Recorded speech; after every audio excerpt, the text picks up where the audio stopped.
Om Sthapakaya cha dharmasya sarvadharmasvarupine avatara varishtaya Ramakrishnaya te namaha.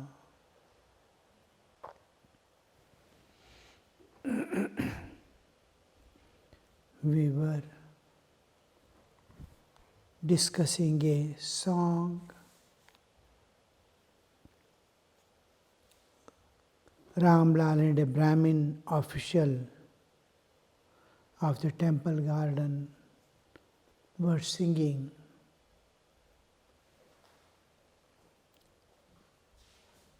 Again and again, another song, the second song we were discussing, we finished the first stanza of it. The second stanza begins, his dazzling yellow robe outgleams even the lightning's glare. A wreath of wild flowers interwoven gently swings from his youthful breast and softly kisses his feet. The glory of the Lord, who covers the whole universe, pervades the whole universe, stands as its substratum and makes the whole world move on.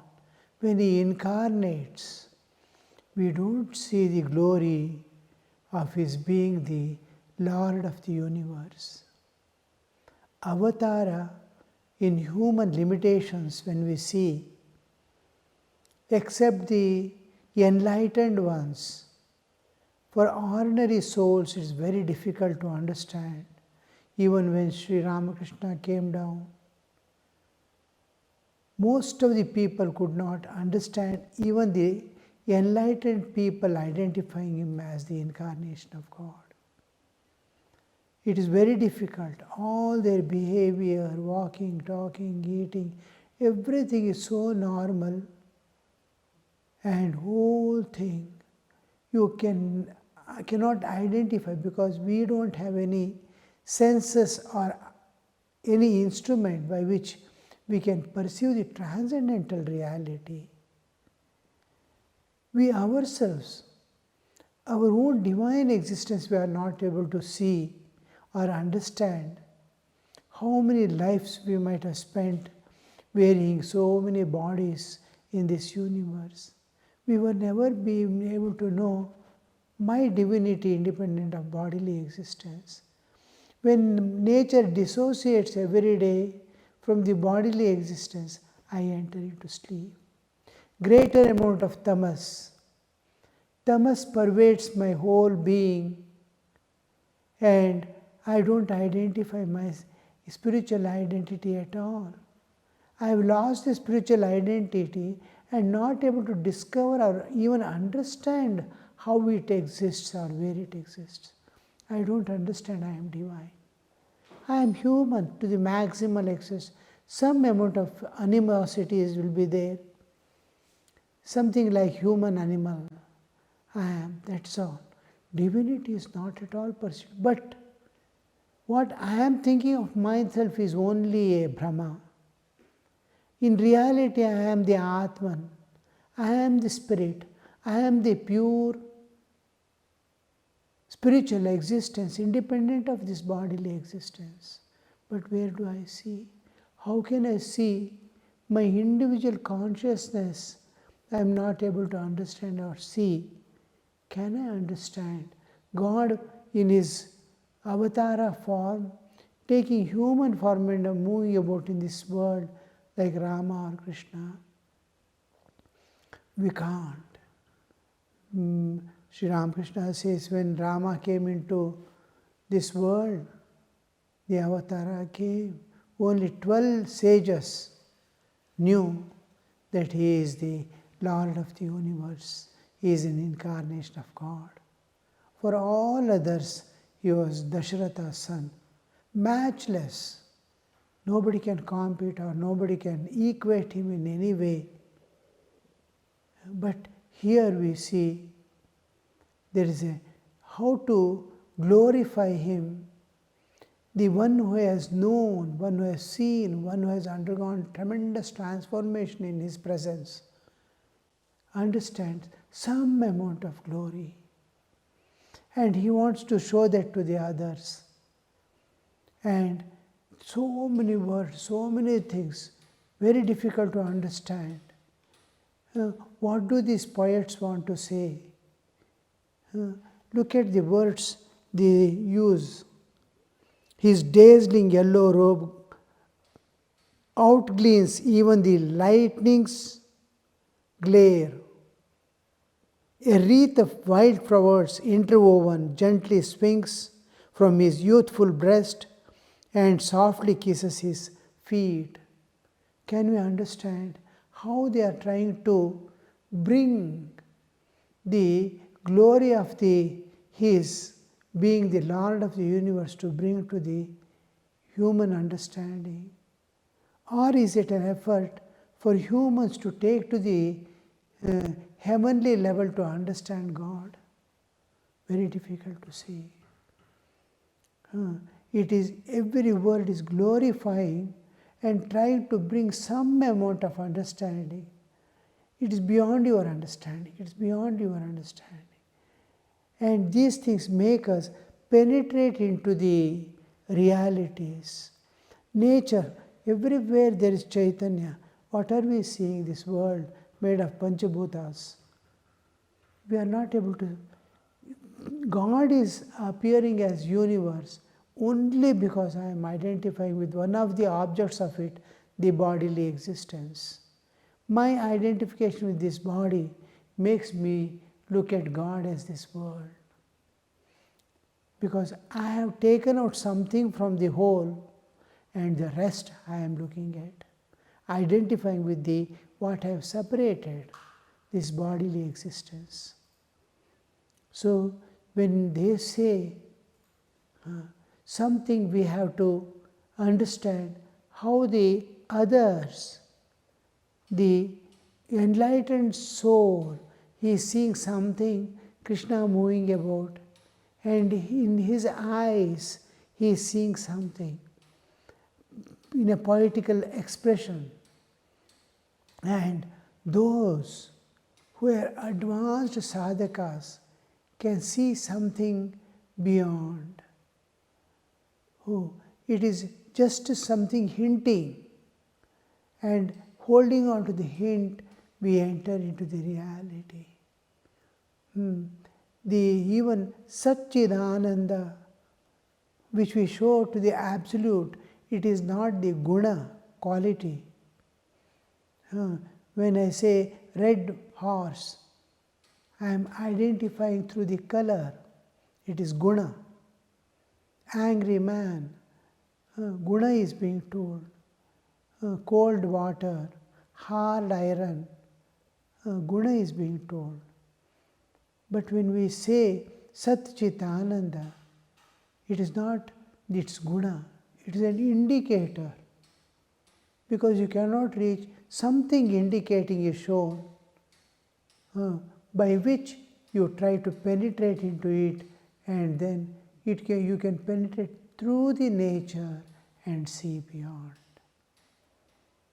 So how do you see through the nature? We saw what does the Krishna mean in the last stanza. His dazzling yellow robe.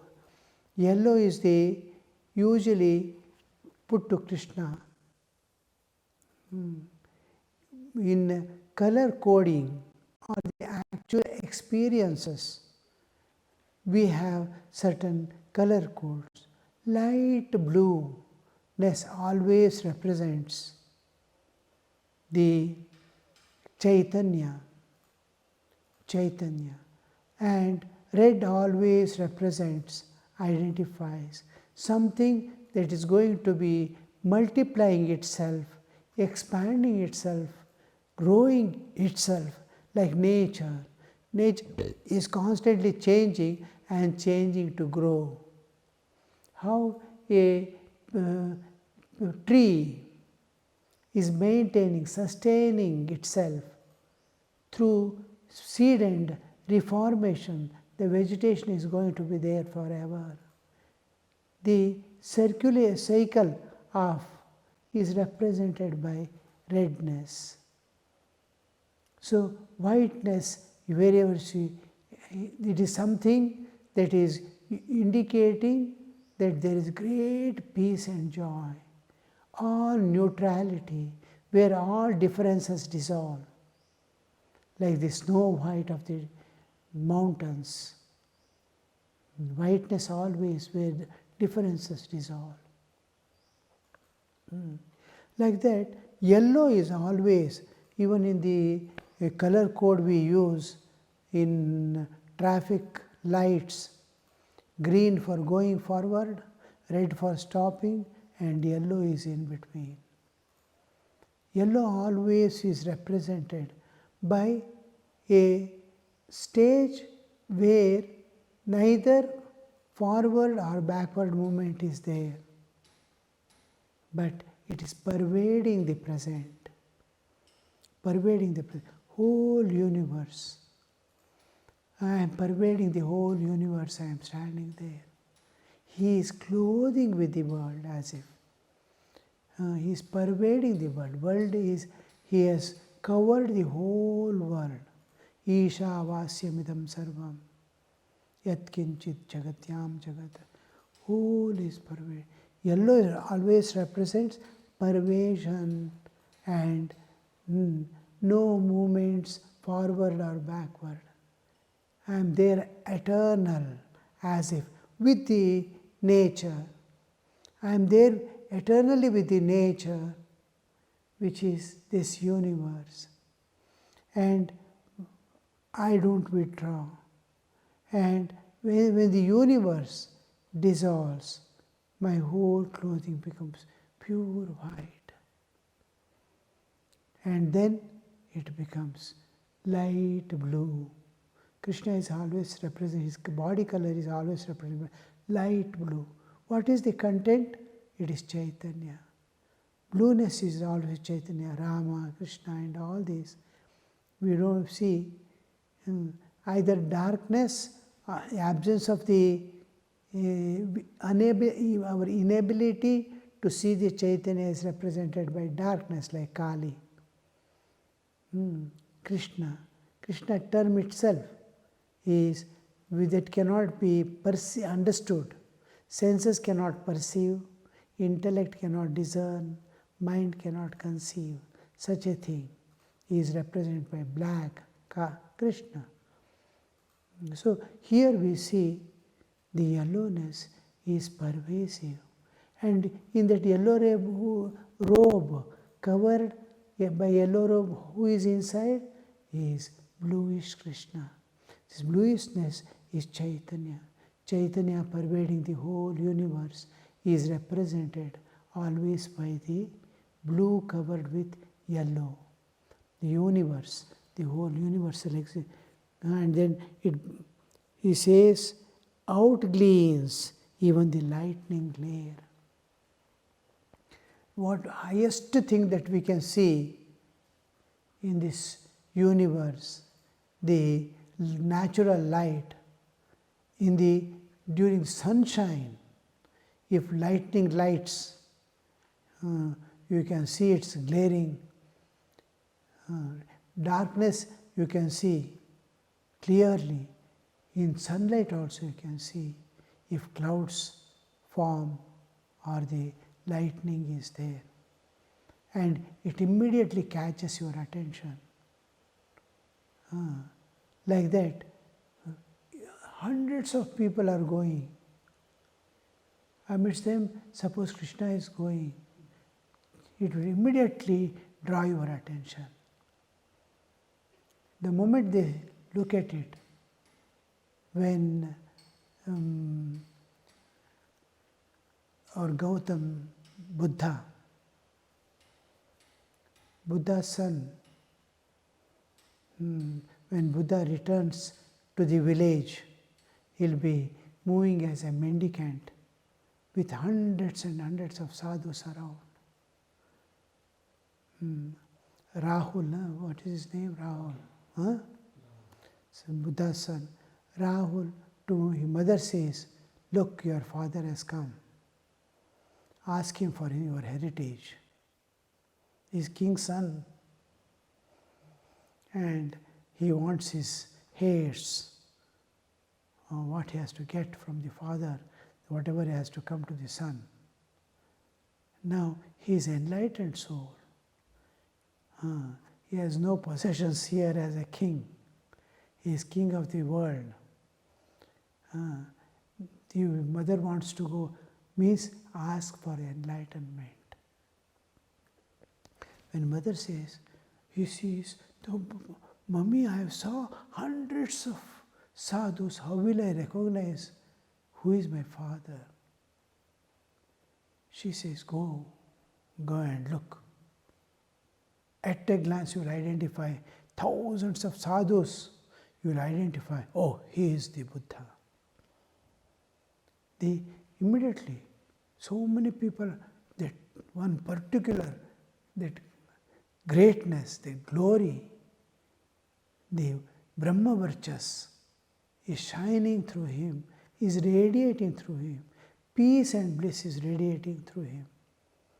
So this is the lightning of the glare of the lightning. So even beyond that is Krishna's form, Krishna's appearance. How the poets put these things into a understanding, you see. The more and more you contemplate on these things, more and more deeper you enter to understand the nature, God, and our own spiritual existence. Jiva, Jagat, and Ishvara. These are the three things we see the differentiated when we are the microcosm. And as we grow and expand ourselves to be the one with the cosmos, all the three dissolve into one. The understanding of Jiva, Jagat, and Ishvara, the individual soul, the cosmic soul, and the Lord of the universe, cosmic existence, and the Lord of the universe, our cosmic soul, and the cosmos itself. The three entities, Jiva, Jagat, and Ishvara. These three, our understanding of it slowly goes on changing. My understanding of myself is this bodily existence. I slowly starting changing my understanding. As I spiritually grow, I am more and more manifesting my divinity. More and more, my humanness is dissolving away. More and more spiritual existence. Similarly, when we watch this world, we have so many complaints, so many things about this world and people. It goes on and on till this physical view, physical vision starts dissolving. Slowly, we start seeing divine in it. Oh, something beyond, something beyond. As I change from the bodily existence to the spiritual existence, I see the world, the material world that I was seeing is slowly changing into the divine existence. Similarly, the Lord of the universe, sitting somewhere and governing the universe like a king, slowly the perceptions regarding God changes. Slowly they understand. He is all pervading, He is all pervading. Finally, it goes on expanding and changing. Finally, they become one. Oh, there is one. It is appearing as three, Jiva, Jagat, and Ishvara, because of my identification with this body. So that reality is being brought into wreath of wild flowers, interwoven. They are interwoven. The wreath of wild, see, garland gently swings from his youthful breast. All devatas you see wearing a garland. Now the garland, you can see Kali wearing mundamala, Shiva wearing mundamala. And various devatas, they have their own choices which we think or see or visualize wearing it. Here also Krishna is wearing wildflowers, a mala of wildflowers. Wildflowers, the Shivas you can see, all things rejected by all people.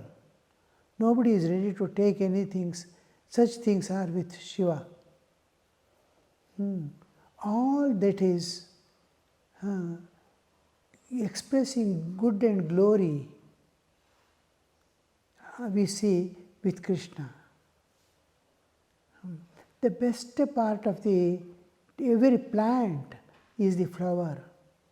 Flower is the most attractive and the thing that you see in this world. Wildflowers, the garden flowers, everyone sees, everyone picks up, everyone appreciates. But there are Kananadi, Mallige. There are so many flowers unseen by anybody, untouched by anybody. Nobody else. Here they are hiding as if they are grown in the forests here, there, amidst a forest. They offer themselves to the nature and disappear. The fair daffodil, the flower, it appears what we call as a ahuti into the eternal cosmic yajna that is going on. That is, it offers its life and goes unseen by anybody. But here is there, God alone sees. It is an offering to the God by nature. Nature herself is offering to the Lord of the universe. Birds chirping in the morning we see. They are all as if they are doing stuti in the morning of the Lord. Everything which we see is offering themselves in some way into the nature. So the God is, oh, you are offering yourself. The forest flowers, wild flowers, He alone says, yes, I am there for you. You are there. You have offered yourself to me, I accept it. So in humans also, in animals also, there are so many devotees like Meera and Tulsi. Millions have come on this earth, lived a life same as Mirabai or Tulsi Das or any saint, and reached God and went away unseen and unnoticed by the world. One or two God brought in front of the people to make them understand there is something called realization. How the realized soul will be there. To make that understanding, God brings a few into the picture of the noticed. They are noticed by the people, but hundreds pass unseen. But God is there. God wears them. God wears them as if they are inseparable part of His existence. When I wear something, I am valuing it. My greatness is enhanced and its greatness is enhanced. It is mutual enhancement of greatness and glory. When a flower is offered to God, its value, what otherwise it would have been somewhere born, fade away, fall away. When it's offered to God, how it will be, even from this point of view, the bali of the animals given to the God, it's going to be wasted. You are going to kill and eat it. Kill it in front of the mother. Let it be blessed. May you be blessed. The tamasic people who eat meat eaters,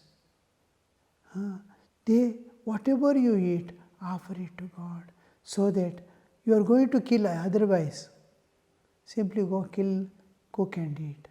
Now, instead of simply kill in front of the mother, kill in front of a deity, that its life, its existence, its life is offered to the God.